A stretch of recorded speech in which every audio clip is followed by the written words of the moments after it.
Abre comigo a sua Bíblia aí em Jó capítulo 5, verso 18. Amém? À medida que você vai encontrando, vai dando um glória a Deus aí, querido. Vai dando um aleluia. Amém? Glória a Deus. Quando vocês dão glória a Deus e aleluia, o pregador acha que ele está pregando bem, aí ele pega embalo, né? Então, o pregador é movido a glória a Deus e aleluia.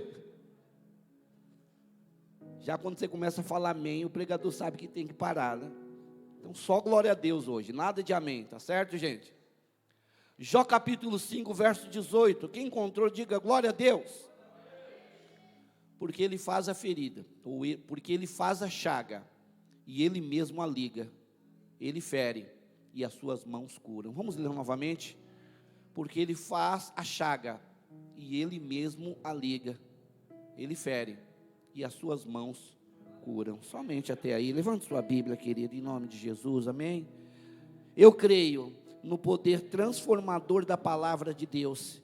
Eu abro meu coração e recebo a eterna, santa e infalível palavra de Deus.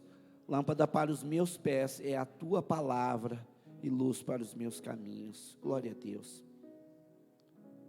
Nessa manhã eu quero falar um pouco sobre sofrimento. E se vocês riram um pouquinho hoje, se vocês sorriram, é o último sorriso que vai ter no lábio de vocês, ou no rosto de vocês hoje, amém? A pregação está mais para a gente chorar do que para a gente rir. Eu quero falar sobre bendito sofrimento. Repita comigo: bendito sofrimento. Bendito sofrimento. Amados, nós vivemos em nossos dias, na cultura evangélica, a expectativa, e na verdade até uma pressão, uma cobrança, para que o crente, para que o servo de Deus, ele ostente prosperidade, ele ostente sucesso, ele ostente vitórias, ele ostente milagres. E nós aprendemos, essa geração, nós aprendemos que a bênção de Deus está diretamente ligada à obediência. E, amados, muito embora eu saiba que, de certa forma, isso seja verdade, nós precisamos entender que, às vezes, mesmo em obediência, nós vamos viver dias ou situações não tão confortáveis assim. E aí, olha, se o camarada que está lá prosperando, avançando, vencendo, as portas estão se abrindo, a gente associa isso a uma vida de obediência.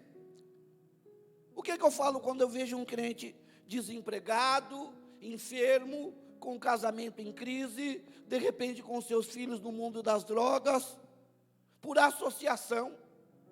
A tendência é nós falarmos: está em desobediência, está em pecado. Isso é consequência de pecado.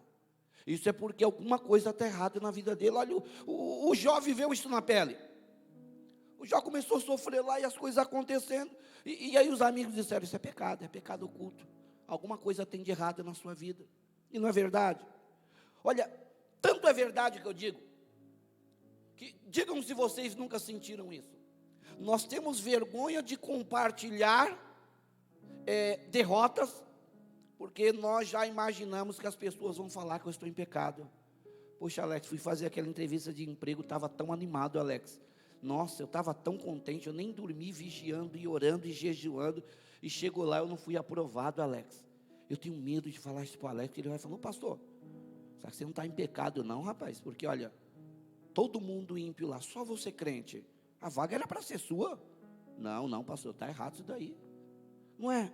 A gente tem vergonha de compartilhar situações em que nós não vencemos como gostaríamos. Porque as pessoas vão associar isso daí a pecado. As pessoas vão dizer: não, alguma coisa está errada, não pode.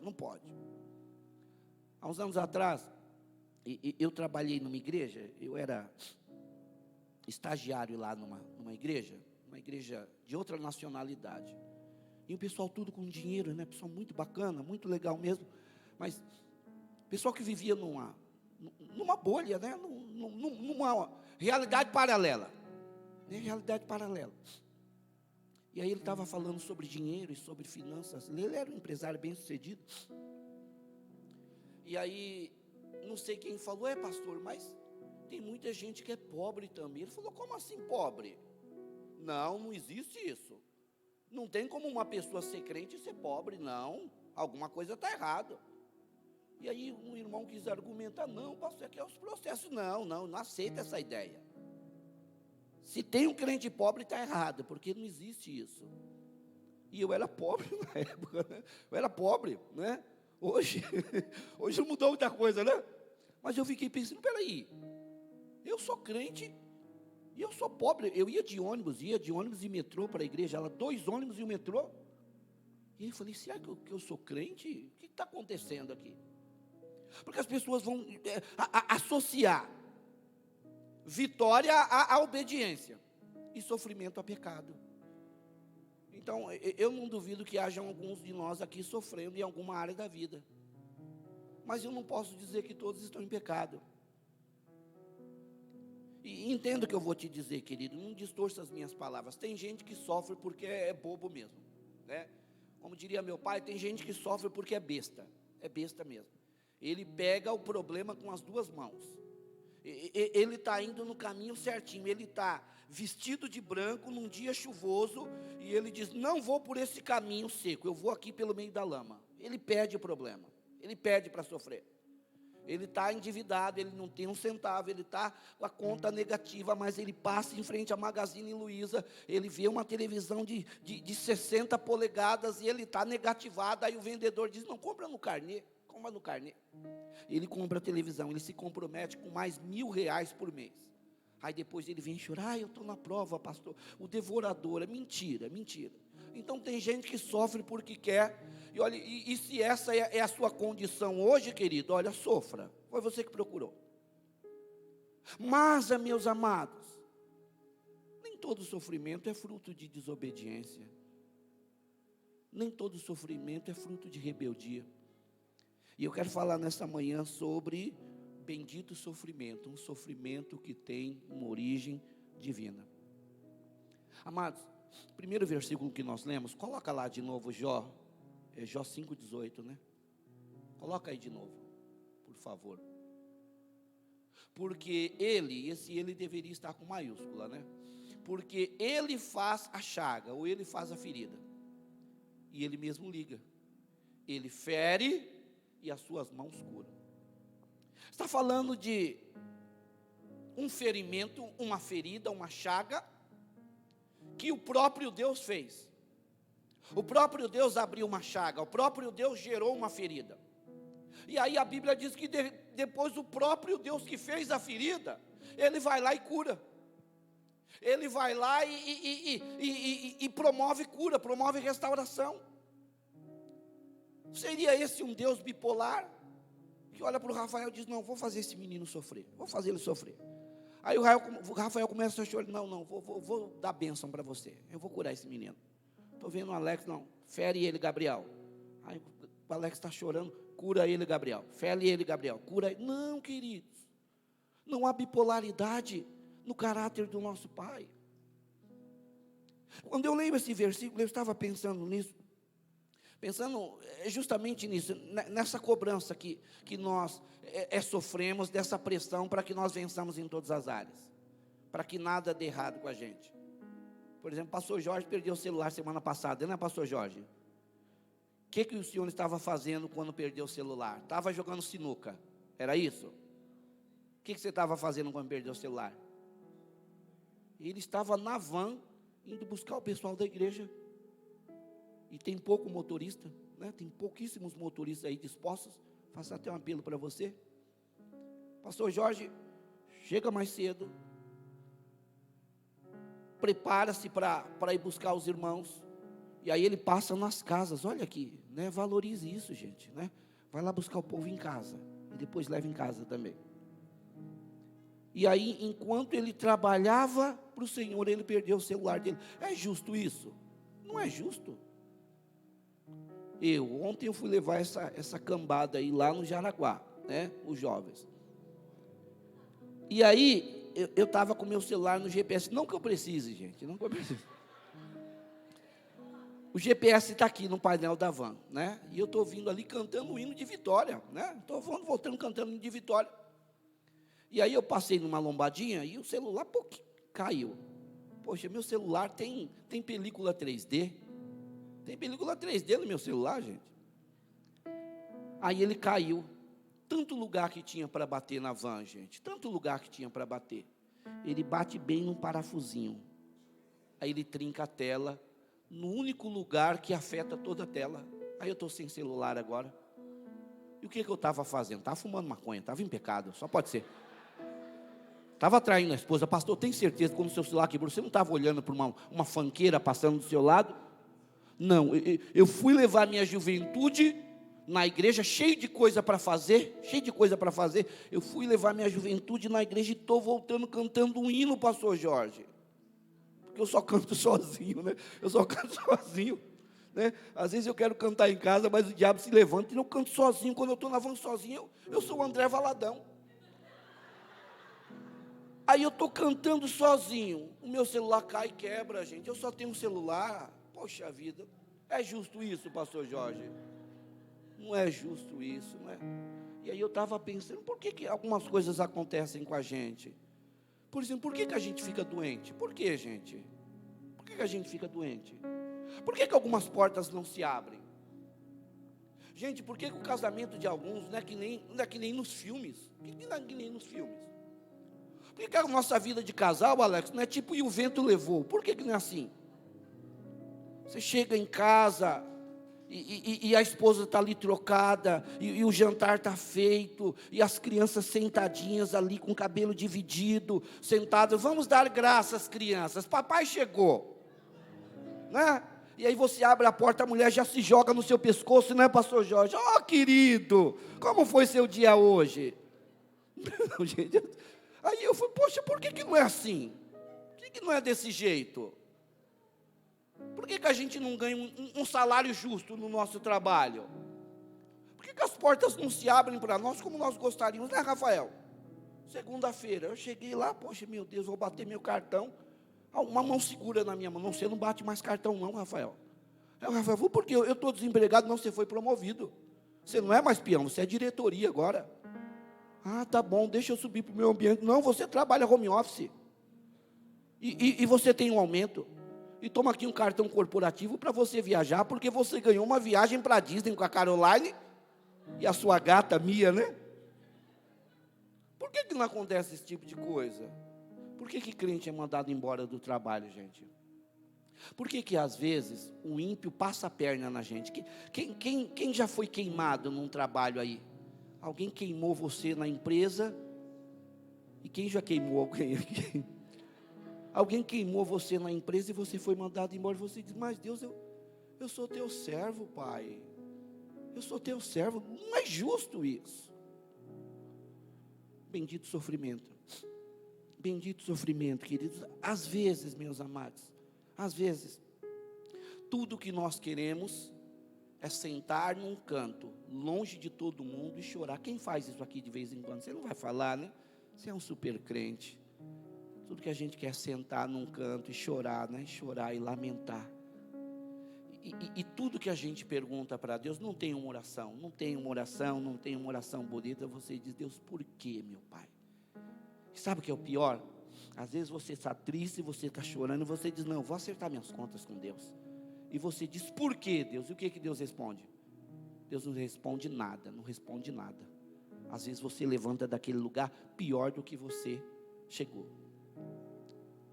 Amados, olha, essa não é uma mensagem derrotista, querido, não é uma mensagem derrotista. Mas às vezes a gente vem para a igreja, não, hoje eu vou viver uma virada. E aí para confirmar, alguém diz, do jeito que você entrou, você não vai sair. Você diz, eu creio, hoje é dia da minha vitória. Quem sai de todos os cultos vitoriosos aqui? Não, gente. Tem culto que você entra ali com uma expectativa e você volta para casa da mesma maneira, não é? Da mesma maneira. Parece que a bênção de Deus estava chegando em você, né? O pregador falou, receba, né? E você já está ali na expectativa. Aí você que nem Matrix assim, se desvia da bênção de Deus. E a bênção de Deus pega no peito de outro irmão. né? Ou então a palavra é liberada, recebe aí, Alex. O Alex está ali recebendo, o Rafael pula aqui, ó, e toma a bênção do Alex. E você volta para casa não tão vitorioso assim, às vezes pior. Gente, sejamos sinceros. Não houve ocasiões na sua vida em que você saiu da igreja pior do que você entrou? Porque você foi com uma expectativa ali e não aconteceu nada. Ou sempre o vento sopra a favor de vocês? Ou vocês acreditam nessa mentira também? Acho que a gente já tem maturidade suficiente para saber que não é assim que funciona. Por que a gente sofre, querida? Sofrimento, às vezes, é a terapia de Deus para nos atrair para perto dele.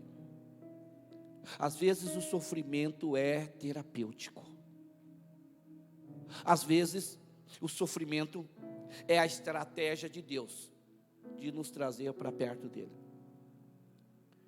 Vamos ler aí Lucas capítulo 15, verso 17. Vamos ler Lucas 15, 17. Olha só.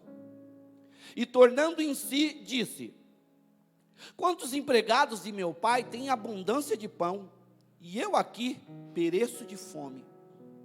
Essa é a passagem do filho pródigo. Ele gastou tudo que ele tinha. Aí eu acho que ele quer se redimir. Ele diz: não, vou arrumar um emprego, vou dar a volta por cima. E gente, ele poderia ter ido roubar, poderia ter ido fazer qualquer coisa, mas não, ele diz: vou arrumar um emprego. E aí ele começa a afundar cada vez mais. Ele começa a descer ladeira abaixo cada vez mais. E aí, queridos, olha, de repente ele tenta com todas as suas forças sair daquela situação. Já havia um nível de arrependimento no coração dele. E ele estava ali se agarrando ao que podia, tentando de todas as formas se safar daquela situação. E ele vai procurar emprego, nem emprego ele consegue um emprego terrível. E aí, num emprego terrível que ele consegue, ele ainda é humilhado. E o sofrimento gera nele a lembrança de que ele tem um pai bom. E ele diz: espera aí, os empregados do meu pai têm abundância de pão, e eu que sou filho, estou aqui perecendo de fome. Aí ele diz: levantar-me-ei, e irei ter com meu pai. Amados, essa não é uma regra, como eu disse, alguns talvez estejam sofrendo porque querem. Mas talvez, amados, só talvez, como diria o pastor Ricardinho, né? Só talvez, Deus esteja usando o sofrimento para nos atrair para Ele. Gente, sejam sinceros com vocês mesmos. Não tem momentos em que as coisas começam a caminhar redondamente, a gente se esquece de Deus? Quem aqui, quando ganhou um pouquinho mais, não se tornou um pouquinho arrogante? Muitos de nós, meus amados. E parece que as coisas começam a andar nas nossas vidas e a gente vai se afastando dele. Você consegue um emprego bacana, com salário legal, o que você faz? Você gasta mais tempo com Deus, com as coisas de Deus? Não. Você trabalha mais. Você ganha mais e teoricamente, porque você orou dessa maneira: Deus, me dá um emprego bom para eu fazer a sua obra, meu pai, para eu ter tempo para fazer a sua obra. Não é assim que você orou? Aí você consegue um emprego bacana, o que você faz? Você gasta mais tempo com a obra? Não, você gasta mais tempo com o emprego. Você quer trabalhar mais. Porque você queria ser gerente, só que agora você quer ser diretor. Ou talvez você é diretor e agora você quer ser vice-presidente. Então não tem limites. A prosperidade talvez só te afastou de Deus. Você orava para Deus para que fizesse uma faculdade. Regiane, por exemplo, está estudando. Regiane está estudando e às vezes eu e Davi falamos: ó, pega leve aí, Regiane. Olha eu e o Davi aqui, né? E aí foi: Regiane, ó, a gente precisa dividir as coisas, senão... Mas o que acontece com algumas pessoas que começam a estudar? E a Regiane não está assim, até porque a gente não deixa, né? Ele se isola. E aí ele começa a estudar, e ele usa o conhecimento que ele adquire para começar a confrontar princípios. Espera aí, pastor, não é bem assim, não, pastor. Tem um professor de filosofia, dane-se seu professor de filosofia. Não, pastor, olha, tem um pensador que disse o seguinte: eu não quero saber o que o seu pensador disse. Começa a usar o conhecimento que ele adquiriu E ele orou dessa maneira: Deus, me coloca lá, Pai, me coloca lá, porque eu vou ser luz entre os acadêmicos, eu vou ser luz entre aqueles homens que estão diante de ti. Se tornou um crente frio que nem eles, entrou na mesma vibe, orou, pediu: irmã Nessi, ora para que eu passe no vestibular, pastora Nessi.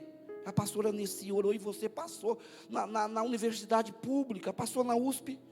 Aí onde está você de sexta-feira à noite? No happy hour, bebendo cerveja e falando que não tem nada a ver.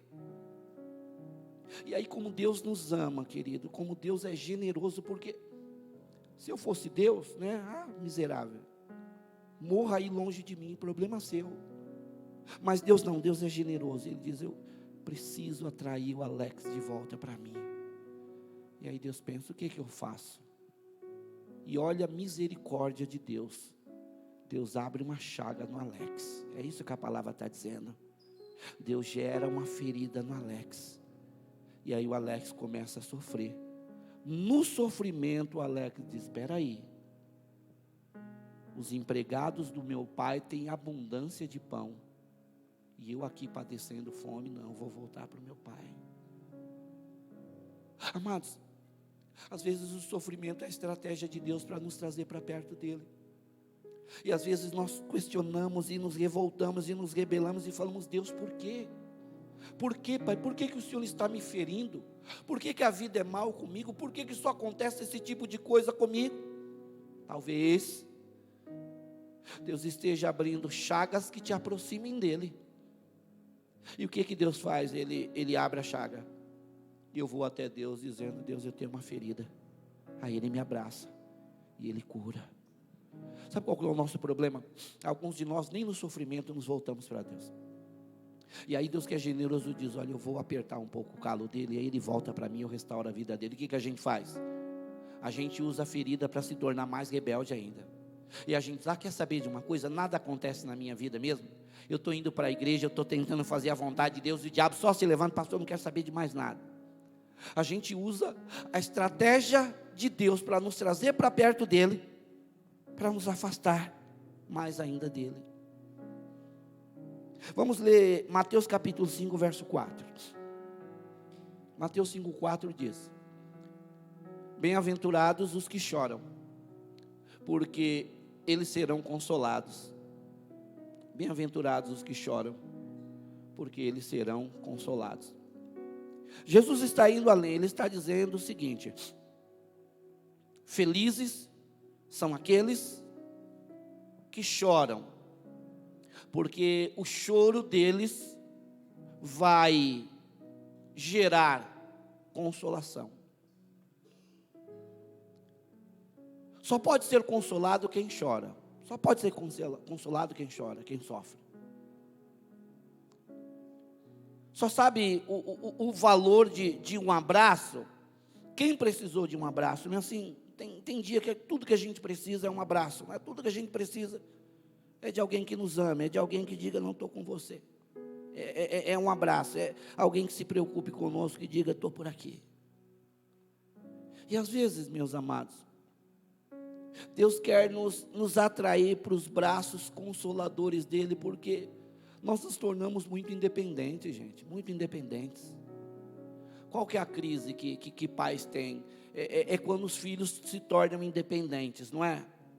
Quem é pai aqui? Dá glória a Deus. Né? Você tem um filho, pai, mãe também, você tem um filho. Aí você leva ele para a escola todos os dias, né? E aí o filho diz: te amo, mãe, te amo, pai. Você dá um beijo nele e você diz: papai vem te buscar daqui a pouco. E ele não tem vergonha de você dar um beijo nele na frente de todo mundo. Quando ele não dá, você pede. Aí o filho cresce. Aí o que ele começa a falar? Pai, não precisa pegar na minha mão não, eu já sei andar sozinho, não é assim? Aí você começa a dar um beijo nele, quando deixa ele na escola, ele começa a passar a mão assim, né? Você fala: tem alguma coisa errada com esse moleque aí. E aí passa mais um tempo, ele diz: ô pai, não me beija na frente dos meus amigos não, porque eles tiram sarro de mim, não é? E aí o tempo vai passando e ele diz: pai, eu posso ir para a escola sozinho? E você diz, espera aí, eu sou seu pai, eu vou com você. A gente vai conversando, a gente vai falando de Pokémon, né? A gente vai brincando de pedra, papel e tesoura no caminho. Eu sou seu pai, eu sou legal. Eu ponho o boné para trás assim, ó. Vamos comigo, filho. E o filho diz, não, pai, eu quero ir para a escola sozinho. E aí você diz, poxa vida, queria estar com ele. E às vezes a gente não é assim com Deus. É exatamente isso que a gente faz. Independentes, crentes maduros. Não, pastor, eu sou um crente maduro. Não precisa de Deus. A gente, fulano, vai para a igreja. Não, pastor, eu sou um crente maduro, pastor. A igreja, pastor, somos nós, né? A igreja somos nós. A minha família é a minha igreja, pastor. Faço minhas orações em casa, pastor. Tenho meu discipulado lá. Sou mais crente do que muita gente que vai. A gente não quer ir para a igreja, é maduro. Não, pastor, eu já passei disso, essas meninices, pastor. Por exemplo, nós fomos orar no monte, né? E tem gente que diz, não, isso é meninice, isso é fanatismo. Não, eu sou um crente sóbrio, pastor. Que é isso? Essas meninices, não, eu vou para o monte orar. Crente maduro, independente, né? E aí fulano, está precisando de alguma coisa, vamos orar? Não, pastor, tudo sob controle. Não precisa de oração não, pastor, está tudo bem, graças a Deus. E aí nós esquecemos, queridos, como é ser consolado. Quem aqui lembra de momentos, momentos na sua infância, em que, sei lá, acontecia alguma coisa, você caía, se machucava, aí a sua mãe e o seu pai te abraçava, e ficava assim no seu cabelo, não é? Fazendo cafuné, te dava um beijo, e contia o seu pranto. Aquilo era muito legal. Mas o tempo vai passando, a gente esquece. E bem provavelmente, meus amados, nesta altura, maduro como alguns de nós somos, nós já esquecemos o que é ser consolado por Deus. Esquecemos o que é receber um cafuné de Deus. Nós esquecemos essa sensação de literalmente sermos carregados no colo. E sabe de uma coisa, a maior parte da gente nem quer mais isso. Não, pastor, eu já passei dessa fase aí. Não quer ser carregado por Deus. Amados, não importa quão rico você seja, quão independente você seja, quão bom você seja, quão bem sucedido você seja, para Deus você sempre vai ser uma criança. Para Deus você sempre vai ser pequeno, frágil, fraco, falho e totalmente dependente. É mentira, querido, é mentira que você não depende dele. É mentira que você tem um controle da situação, é mentira. Para Deus você vai sempre ser uma criança. E talvez parte do nosso sofrimento, querido, seja Deus nos atraindo para o colo dele novamente. Seja Deus nos atraindo para uma situação em que a gente diga, eu não tenho controle de nada. Pai, eu não tenho controle de nada na minha vida. Eu não sei para onde eu estou indo, eu não sei para onde eu estou caminhando, eu não sei o que fazer, eu não sei que direção tomar. Quando a gente entende que não tem um controle de nada, quando as coisas deixam de fazer sentido, e talvez para muitos de nós, mas muitas coisas não fazem sentido, a gente lembra que tem um Deus, e a gente diz, Deus me ajuda, Pai, nada faz sentido, eu não consigo entender, eu não sei o que fazer, eu não sei o que decisão tomar, e Ele nos abraça. Sabe onde a gente sente essa necessidade? A gente sente essa necessidade num leito de hospital. Quem aqui já ficou algum tempo internado? Quem já ficou alguns dias internado? No hospital a gente não fica espiritual? Fica, no hospital a gente fica espiritual. No hospital a gente pede para Deus nos ajudar. No hospital a gente ora. Ou na cadeia, sei lá. Há situações em que a gente sente essa necessidade. Hoje não, está tudo bem com a gente. Está tudo bem com a gente. Talvez a gente, eu não preciso dessas coisas. Precisa. Nós precisamos voltar a entender a nossa pequenez. Querido, quem você pensa que é? Quem você acha que é, cara? Você acha que é alguma coisa? Acha que tem um controle de alguma coisa? Acha que pode caminhar sozinho na força do seu eu? Como Pedro que desceu do barco e disse, não, eu ando sobre as águas. Você acha que está com essa bola toda? Você acha que uma meia dúzia de vitórias que você conquistou faz de você um vencedor invicto? Você acha que você é bom? Você acha que as suas atitudes têm agradado tanto o coração de Deus que te colocam numa condição especial? Amados, a nossa vida é um sopro. A vida é permeada de imprevisibilidade. De uma hora para outra, um câncer pode nos acometer. E olha, você cheio do Espírito Santo que fala em línguas, de uma hora para outra, um câncer pode te acometer. Você pode receber um diagnóstico, olha, é câncer no estômago. E por mais super espiritual que você seja, você, não, vou orar, Deus é comigo, olha, ele já fez milagres maiores. Você pode mobilizar pessoas, olha, eu vou dizer, Deus não cura todo mundo de câncer. Tem crente que vai pegar um câncer, vai definhar e vai morrer. Eu estou mentindo? É uma Disneyland isso daqui? Tem crente que vai pegar um câncer, vai definhar e vai morrer. Ele decide curar alguns e ele decide não curar alguns. Sua vida é imprevisível, querido. A sua empresa pode falir a qualquer momento. A sua profissão pode desaparecer. Quem aqui já foi analista de sistemas? Há uns anos atrás, quem era analista de sistema era rico, né? E aí, o que eu mais vejo é analista de sistema procurando emprego. Sua profissão pode desaparecer, sua empresa pode quebrar. Você que é um atleta, olha, é só pisar em falso, seu pé torce, você quebra um ligamento, já não serve para nada, ninguém vai lembrar de você. A beleza vai embora, você que se vangloria da sua beleza, a beleza vai embora, gente. Olha uma Dercy Gonçalves, olha uma Hebe Camargo, gente. Uma Hebe Camargo, gracinha.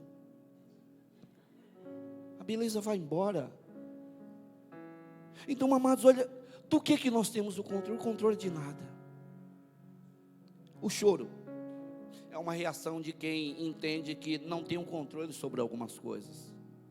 Quem aqui já se esforçou para não chorar, mas não teve jeito? O choro foi mais forte do que você. Esses dias eu estava andando no carro, eu, Regiane e Davi. E eu não sei do que nós estávamos falando, provavelmente eles estavam zoando comigo. E aí, nós estávamos falando sobre a minha infância, né?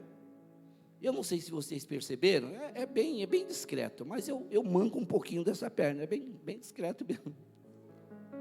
E meu Deus do céu, como eu sofri na minha infância, como eu sofri de apelido, e só apelido maldoso, né? Até meus amigos colocavam apelido em mim. E aí eu vou te dizer, querido, olha, a pessoa tem uma necessidade aí, tem uma deficiência. Não é engraçado colocar apelido não, gente. Na verdade, você é até um imbecil, né? A pessoa tem uma deficiência, não coloca um apelido não, gente. E eu mancava de uma perna, eles me chamavam de tanta coisa. Manquinho, perninha, ponto e vírgula, cada apelido maldoso que as pessoas me colocavam, né? E eu era meio ingênuo, eu era meio bobão assim, né? Aí os meninos, olha como que ele corre, gente, olha como ele corre aí, Valmir. E eu corria, gente. E aí eu queria brincar de pega-pega, mas eu sempre era café com leite, né? E às vezes eu ficava ali tentando pegar todo mundo o recreio inteiro. Eu não pegava ninguém. E quando eu ia para o bobinho, então? Eu era bobinho o recreio inteiro. E aí eu comecei a falar isso para a Regiane e para o Davi. No começo nós estávamos rindo, que nem vocês. Mas depois eu fui tomado por uma crise de choro. Que eu não conseguia controlar. Na verdade, eu não conseguia controlar. Eu fui tomado de uma crise de choro, porque a ferida estava ali. E às vezes a gente acha que tem algumas coisas bem resolvidas na nossa vida, mas não tem. E ali eu precisei ser consolado pela minha família. E aí a Regiane começou a me tratar que nem uma criança, né? Mas olha quem você se tornou, você superou isso. E olha, a gente tem orgulho de você. Às vezes Deus quer manifestar a nossa pequenez, para nos consolar, dizer que está conosco. Então, querido, não queira ser bom, não queira ser grande, querido. Queira ser pequeno. Essa é uma manhã para nós expormos as nossas fragilidades. Para a gente descer do nosso salto alto e falar, não, Eu preciso ser abraçado por Ele. Eu preciso ser consolado. E a única maneira de ser consolado é chorando, queridos.